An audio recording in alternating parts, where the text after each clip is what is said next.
Здравствуйте, дорогие друзья! Мы привыкли консервировать огурцы с укропом, листьями вишни, смородиной, чесноком. А пробовали ли вы делать их с морковной ботвой? Я уже много лет заготавливаю таким способом помидоры, и это лучшая закуска в зимний сезон. Давайте замаринуем с ботвой огурцы, будет не менее вкусно. Чтобы сделать нашу заготовку более привлекательной, я буду использовать помидоры и морковь. Морковь режу такими брусочками. И я уже заранее подготовила огурцы. Я их замачивала на 2 часа, а потом обрезала у них хвостики. На дно простерилизованной банки выложить листочек хрена и 4-5 веточек морковной ботвы. Грубые стебли лучше обрезать. Оставить только такие вот ажурные веточки. Высыпать горошины перца. И поставить плотно огурцы, чтобы между ними не было никакого пространства. Вниз устанавливаем более крупные плоды, а потом сверху будем уже раскладывать маленькие. В промежутках разложить морковные кружочки. Первый ряд получился очень плотным, уже больше ни один огурчик не поместится.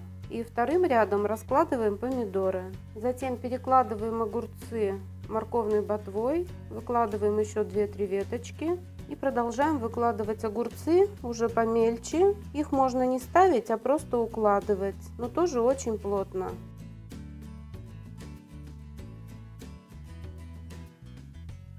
Не забываем про морковку и раскладываем ее в промежутках.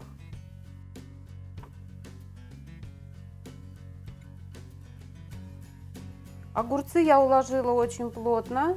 Ушло их примерно кило 600 на банку на 3-литровую. Вообще, чем больше огурцов и меньше рассола, тем огурцы получаются более хрустящими. Поэтому и укладываем их так плотно. И сверху закладываем еще кусочек листа хрена и заливаем кипятком. Наливаем осторожно, посерединке, не наливая на стекло. На 3-литровую банку уходит примерно 1,5 литра жидкости. Банку накрыть крышкой, она тоже должна быть стерильная, и оставить на 10 минут. Через 10 минут одеть на банку крышку с отверстиями для слива и слить горячую воду в кастрюлю. Здесь у нас сейчас получилось уже не 1,5 литра, а где-то 1 литр 300. И доливаем недостающий объем до 1,5 литров. Ставим кипятиться на огонь. Кипятим 3-4 минуты и затем будем делать вторую заливку.